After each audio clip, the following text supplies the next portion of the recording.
Hello students. तो हमने current electricity की जो सीरीज़ रिवीजन सीरीज़ स्टार्ट की है, तो थ्री पार्ट्स उसके कवर कर लिए। आज फोर्थ पार्ट डिस्कस करेंगे। इसमें हम क्या देखेंगे कि रेजिस्टेंस के बारे में हमने पढ़ लिया था। रेजिस्टेंस क्या होता है, किन फैक्टर्स के ऊपर डिपेंड करता है, रेजिस्टिविटी क्या है। तो आज हम अगर कॉम्बिनेशन ऑफ रेजिस्टेंस की बात करें, रेजिस्टेंस को सीरीज़ में भी लगाया जा सकता है, रेजिस्टेंस को पैरेलल में भी लगाया जा सकता है। तो हम देखेंगे कि जब इस तरह लगाए जाते हैं तो इनका जो नेट रेजिस्टेंस बनता है वो कैसे बनता है। तो फर्स्टली हम डिस्कस करेंगे सीरीज़ कॉम्बिनेशन। सीरीज़ कॉम्बिनेशन में क्या है कि लेट्स सपोज मैं यहाँ पे मान के चल रहा हूँ कि थ्री रेजिस्टेंस ही हैं, R1 R2 and R3। R1 R2 and R3 उनको बैटरी के साथ कनेक्ट कर दिया, सीरीज में कनेक्ट कर दिया, R1 R2 एंड R3। तो आपको एक चीज़ याद रखनी है कि जो सीरीज में करंट जो होता है ना, करंट को हम सेम मानते हैं, पैरेलल में हम वोल्टेज को सेम मानते हैं। Means current through each resistor is same. इसमें अगर आई करंट बैटरी से आ रहा है तो I current and I current same current आएगा हर एक रेजिस्टर में। बट वोल्टेज जो है वो डिवाइड हो जाएगी।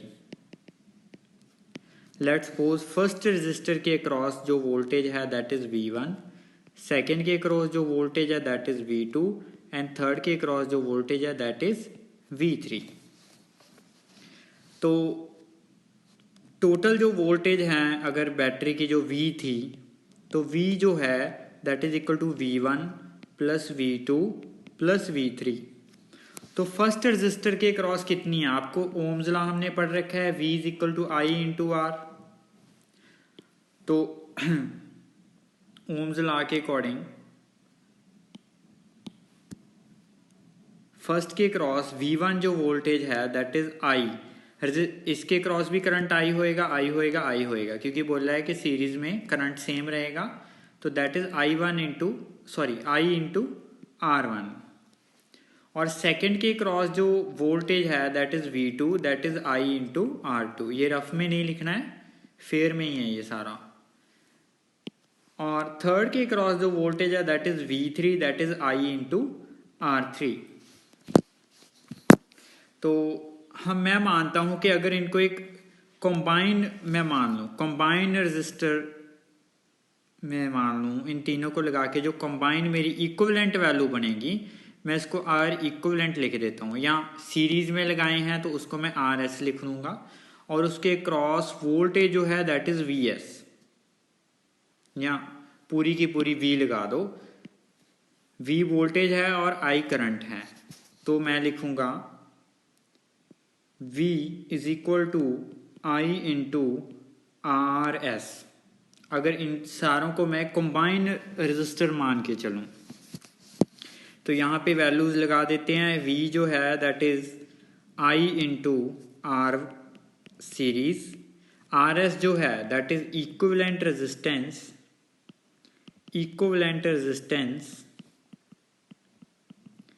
इन सीरीज। तो यहाँ से बन गया I into RS that is V1 is I into R1 plus V2 is I into R2 plus V3 is I into R3। तो I कंबाइन कॉमन निकाल लो, कैंसिल हो जाएगा, RS बन गया R1 plus R2 plus R3। तो means अगर सारे register series में लगाए जाएं तो जो इक्विवेलेंट बनेगी सारे रजिस्टर का सम बन जाएगी, सम ऑफ ऑल रेजिस्टेंसेस। ओके, तो यहाँ पे तो तीन ही थे। अगर मैं n लगा दूं, n number of resistors in series, तो डायरेक्ट आपको देख रहे हो आप सीधा ऐड ही होते जा रहा है। तो अगर इक्वल हों n equal number of resistors, अगर हर एक की रेजिस्टेंस r है तो नेट जो रेजिस्टेंस बनेगी that is n into R. सारे को ऐड करते जाओ। तो ये सीरीज कॉम्बिनेशन हमने देख लिया। सेकंड हम देखेंगे parallel combination. Parallel combination, parallel जब रेजिस्टेंसेस को कनेक्ट किया जाएगा। Let's suppose this is R1, this is R2 और this is R3।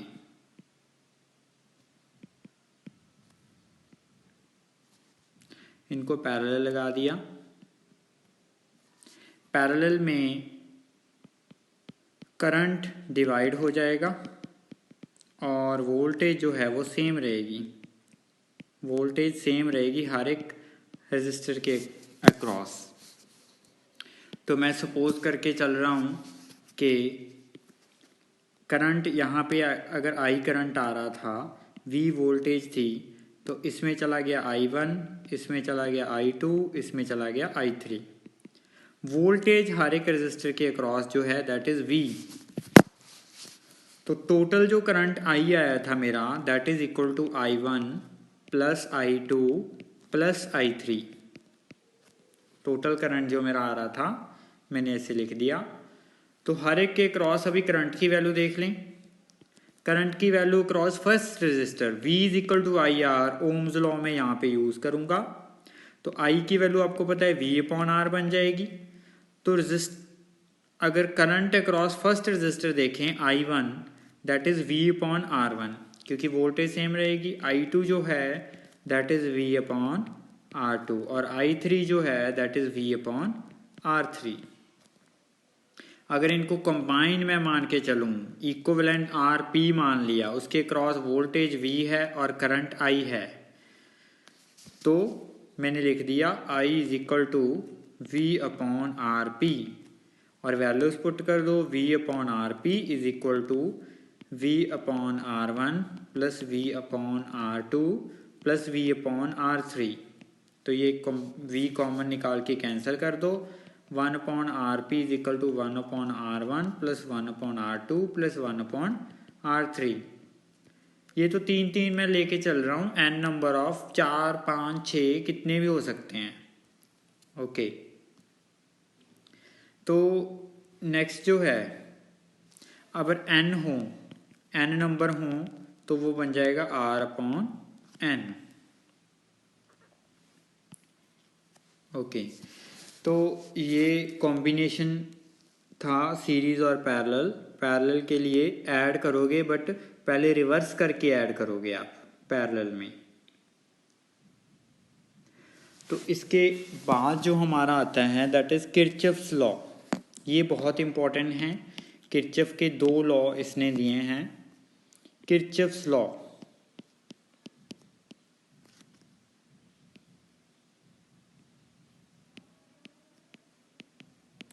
Kirchhoff's law, Kirchhoff का एक फर्स्ट लॉ है और किरचॉफ का एक सेकंड लॉ है।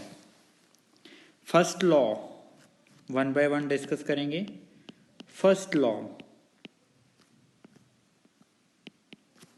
फर्स्ट लॉ क्या है?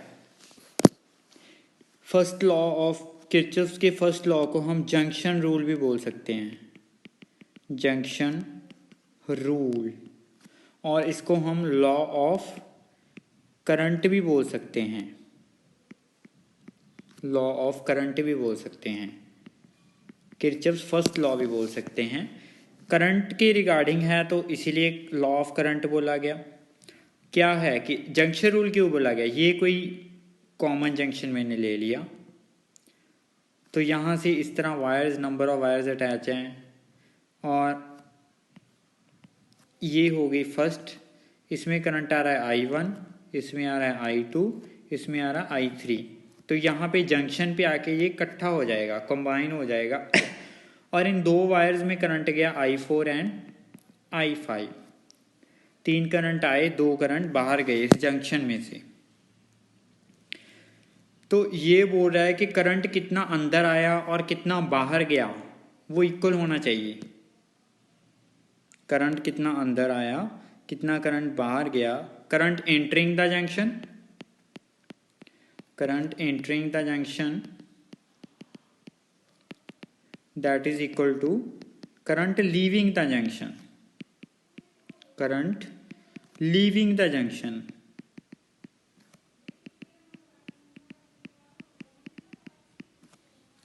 तो इंटर कितना कर रहा है, I1 I2 and I3, I1 plus I2 plus I3, leave कितना कर रहा है, I4 and I5. So I1 plus I2 plus I3 that is equal to I4 plus I5.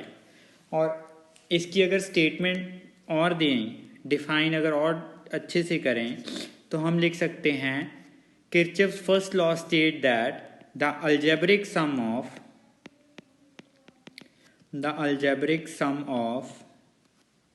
The currents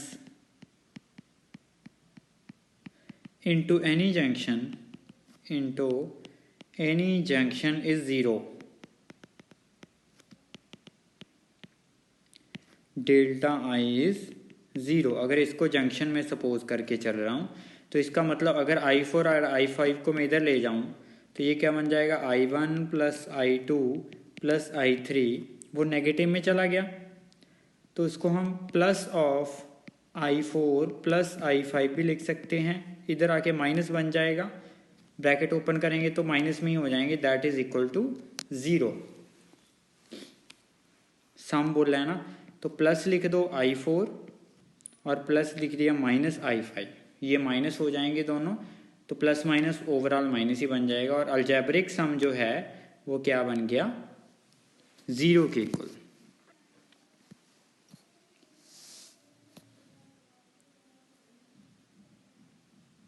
अब second law, Kirchhoff's second law, Kirchhoff's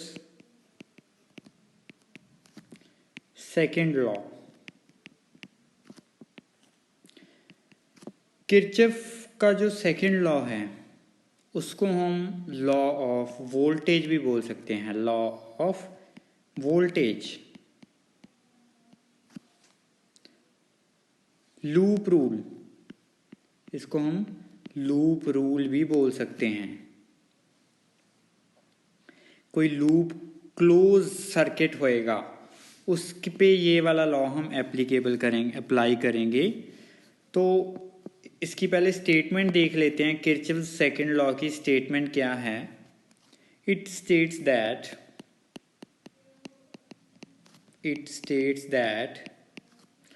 algebraic sum of potential difference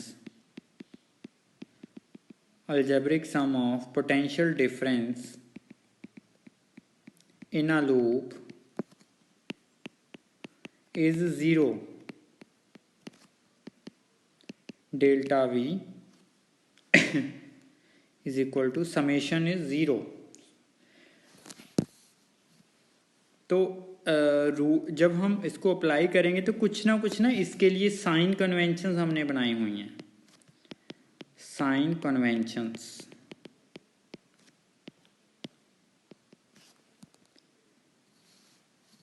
एक तो resistance के लिए बनाई है कि लेट्स सपोज हम ए point से बी पॉइंट की तरफ जा रहे हैं, बीच में कोई रेजिस्टेंस आ गया, R1 लिख लो, R लिख लो, कुछ भी लिख लो.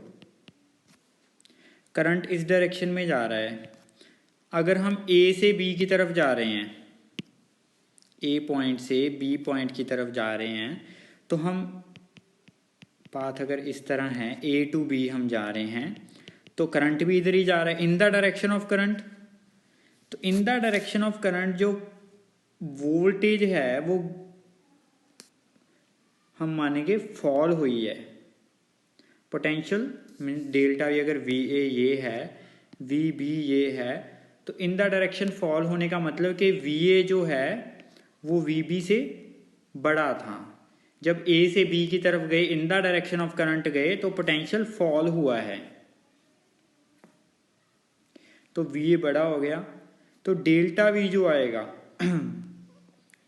हम लिखेंगे delta V is equal to V A minus V B, या अगर हम इनका पोटेंशियल डिफरेंस लिखना चाहें, मैंने बताया कि फॉल हुई है मीन्स वी ए वाला जो ए पे जो पोटेंशियल था वी पे जो पोटेंशियल डिफरेंस है उससे बड़ा है, तो V B minus V A जो आएगा वो नेगेटिव आएगा। कहने का मतलब पोटेंशियल जो वोल्टेज का फॉल जो हम लेंगे दैट इज़ नेगेटिव, हम लेंगे नेगेटिव आई आर लेंगे। जब क्वेश्चन करवाऊंगा तब समझ में आ जाएगा। अगर ऑपोजिट टू करंट चल रहे हैं, opposite to direction of current, to direction of current, हम बोलेंगे rise of potential. In the direction of current, in the direction of current there is fall in potential. Okay अगर हम battery के positive से negative, battery के दो terminal होंगे positive negative, battery के पॉजिटिव से नेगेटिव टर्मिनल की तरफ जा रहे हैं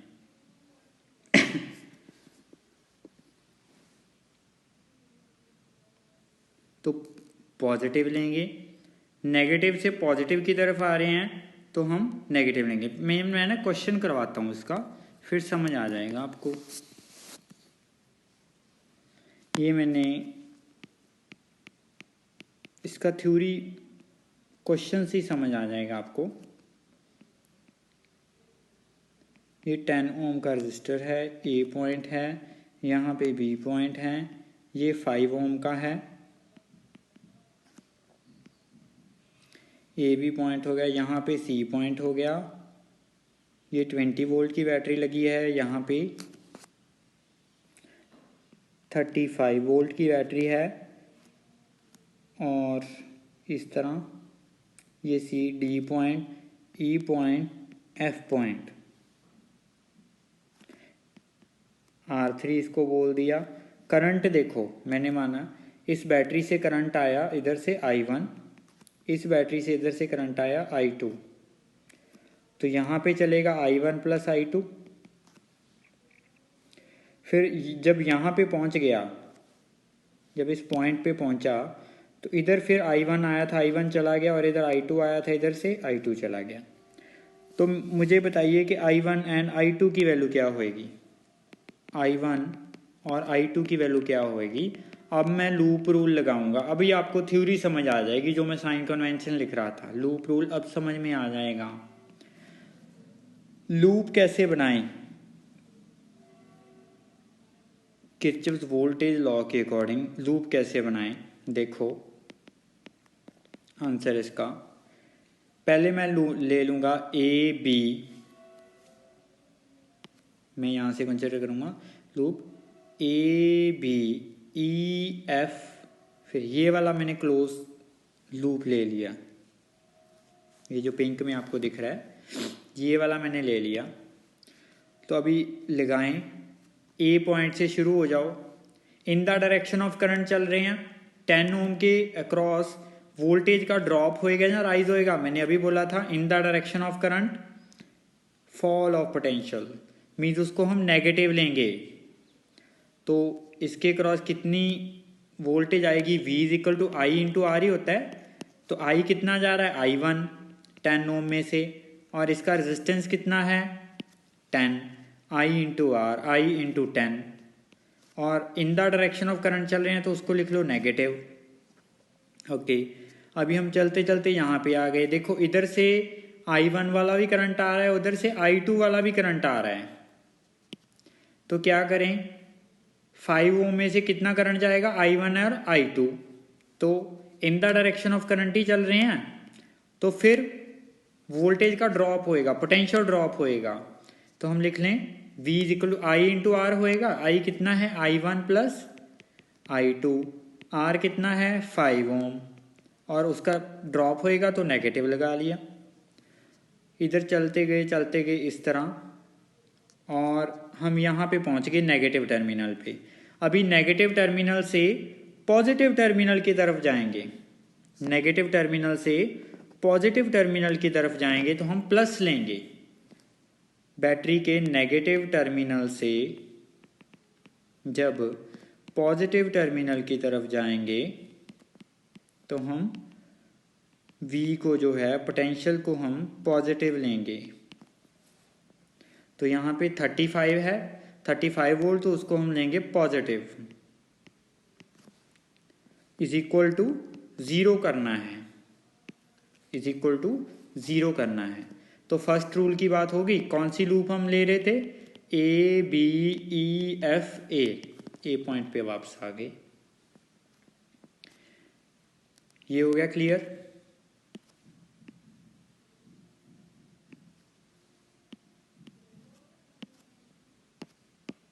ओके, नेक्स्ट हम कौन सी लूप कंसिडर करेंगे, यहां से शुरू हो जाओ, CBEDC,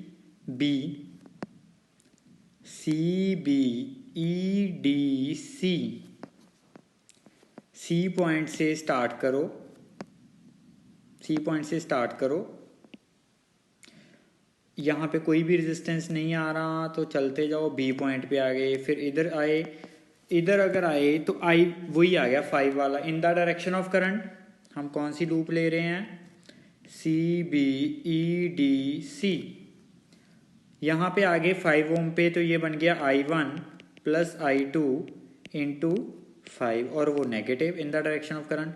ई पॉइंट पे पहुंच गए, ई से डी आए, कोई रेजिस्टेंस नहीं आया, डी से बैटरी पे आ गए, नेगेटिव टू पॉजिटिव जाएंगे तो मैंने बोला था पॉजिटिव लेंगे, 20 वोल्ट को पॉजिटिव ले लो, is equal to C point पे वापस आ गए 0 ले लो। थोड़ा सॉल्व कर दो अब इसको, अभी तो मैथ्स लगाना है। -5I1 -5I2 plus 20 is equal to 0, ये बन गया -5I1 -5I2 is equal to -20, -5 को कॉमन निकाल लिया, I1 plus I2 is equal to, ये बन गया 4। इसको थोड़ा सॉल्व कर लें, ये वाली क्वेश्चन को सॉल्व कर लो। -10I1 -5I1 -5I2 प्लस 35, इधर आके -35 हो गया, ये माइनस कॉमन निकाल दी, ये बन गया 10I1 plus 5I1 plus 5I2 is equal to 35, negative common निकाल के कैंसिल कर दी, ये बन गया 15I1 plus 5I2 is equal to 35। 5 को कॉमन निकाल लिया तो ये बन गया 3I1 plus I2 is equal to 35, इधर कैंसिल हो गया, ये बन गया 7। 3I1 plus I2 is equal to 7, ये इक्वेशन बन गई।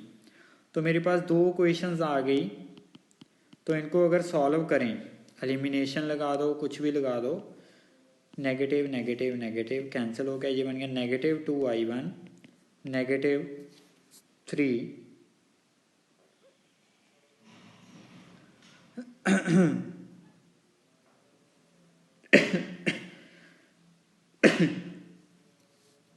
तो यहाँ से अगर आप सॉल्व करोगे तो आपके पास वैल्यू आ जाएगी,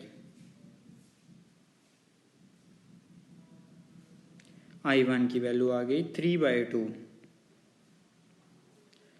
और I2 की वैल्यू कितनी आ जाएगी, फिर I1 plus I2 is equal to 4, I1 3/2 तो I2 बन गया 4 माइनस I1, तो ये बन गया 8 माइनस 3 5/2। करंट को एम्पियर में लेंगे, 3/2 ampere it means half 1.5 ampere, और 5/2 मीन्स 2.5 एम्पियर। तो ये हमारे पास वैल्यू आ गई। तो इस तरह आप लूप रूल अप्लाई कर सकते हो, इस तरह आप लूप रूल को अप्लाई कर सकते हो। साइन कन्वेंशन अगर नहीं याद हो रही तो ये वाला क्वेश्चन ही अच्छे से देख लो, आपको क्लियर हो जाएगा।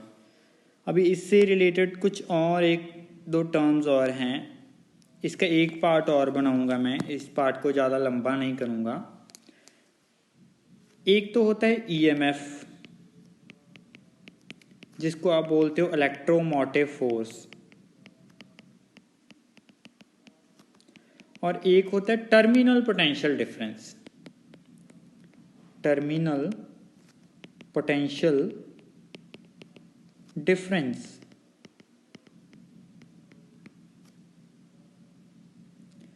दोनों के बीच डिफरेंस क्या है, उस डिफरेंस को समझने से पहले आपको एक याद रखना होगा टर्म इंटरनल रेजिस्टेंस पता होना चाहिए कि इंटरनल रेजिस्टेंस क्या होता है। इंटरनल रेजिस्टेंस के बारे में पता होना चाहिए। अभी बैटरी जो हमने लगाया, सेल बैटरी जो भी हमने लगाया, उसके इलेक्ट्रोड्स का भी कुछ ना कुछ रेजिस्टेंस होएगा। जब सर्किट में से करंट फ्लो करेगा तो उनका भी कुछ ना कुछ रेजिस्टेंस होएगा, उसी को हम इंटरनल रेजिस्टेंस बोलते हैं। पहले इसको लिख लेते हैं। इंटरनल रेजिस्टेंस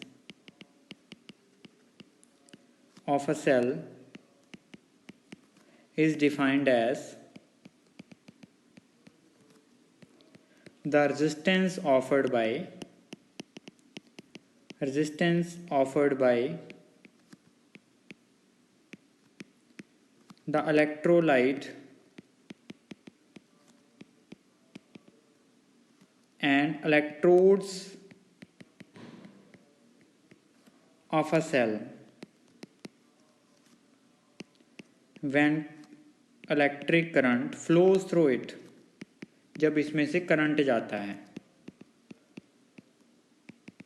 आपने देखा होगा, आप सेल लेके आए, रिमोट में डाल दिया आपने, कुछ टाइम बाद रिमोट ख़त्म हो गया। जब आप न्यू सेल लेके आते हो, मान लो इस तरह का, आप जो भी ड्यूरा सेल कुछ भी आप लेके आते हो, न्यू सेल लेके आते हो, जब फ्रेशली प्रिपेयर्ड सेल है, उसका इंटरनल रेजिस्टेंस जो है, उसका इंटरनल रेजिस्टेंस बहुत कम होता है, वेरी लो। जब जैसे जैसे उसका यूज़ बढ़ता जाता है, करते कुछ टाइम बाद सेल ख़त्म हो जाता है, बोलते सेल ख़त्म हो गया, न्यू डाल लो अब रिमोट वगैरह में। जैसे जैसे टाइम है तो वो इंक्रीज़ होता जाएगा, इंटरनल रेजिस्टेंस उसका इंक्रीज़ होता जाएगा। तो जब वो ख़त्म हो गया तो करंट फ्लो नहीं हो रहा, तो वो क्या हो गया, इनफाइनाइट हो जाता है। बैटरी खुद भी करंट के फ्लो को, बैटरी के जो इलेक्ट्रोड्स हैं वो खुद भी जब करंट फ्लो करता है उसको अपोज करते हैं। वो रेजिस्टेंस के बारे में हमने पढ़ ही रखा है। फैक्टर्स इंटरनल रेजिस्टेंस किसके ऊपर डिपेंड करता है, nature of concentration of electrolyte जो आप इस तरह केमिस्ट्री में आपने पढ़ा है, इलेक्ट्रोकेमिस्ट्री में कुछ सोल्यूशन है, उनमें एनोड पर कैथोड बना दिए, करंट फ्लो करवा दिया। वो distance between electrodes positive negative के बीच, नेचर ऑफ इलेक्ट्रोड्स। तो इंटरनल रेजिस्टेंस के बारे में ज़्यादा नहीं है, ये टर्म यहाँ पे यूज होएगी तो इसीलिए मैंने बता दिया।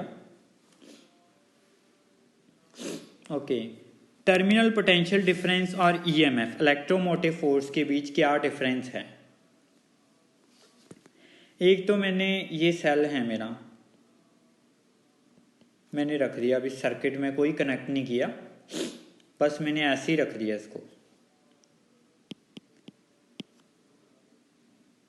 इस तरह। ये कोई सेल है,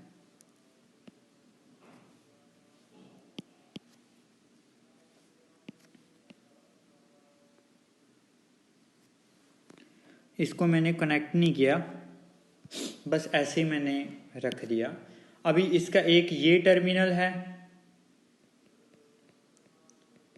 और एक, इसको ए बोल लो। अब एक ये टर्मिनल है, इसको टर्मिनल बी बोल दो। अभी सर्किट वगैरह में कुछ नहीं है, बस सिंपल पड़ा हुआ है। जब बैटरी में से कोई करंट, सर्किट में से कोई करंट फ्लो नहीं हो रहा, तो उस टाइम पे बैटरी के जो टर्मिनल्स हैं उनके बीच कितना पोटेंशियल डिफरेंस है, उसको बोलेंगे ईएमएफ, उसको बोलेंगे EMF.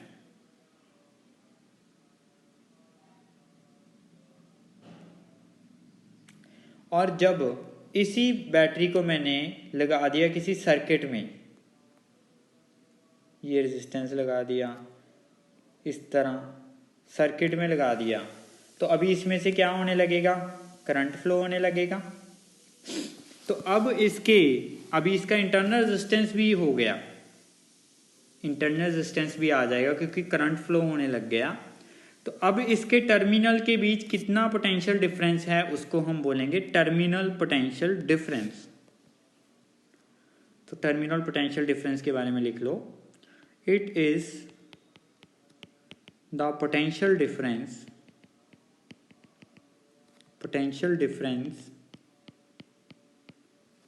between the two electrodes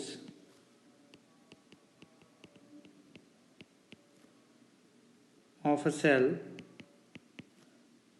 in a closed circuit. Closed circuit means जब करंट फ्लो हो रहा है, when current is drawn from the cell, तो उसको हम बोलेंगे टर्मिनल पोटेंशियल डिफरेंस। जब नहीं हो रहा करंट फ्लो तो electromotive force, that is EMF.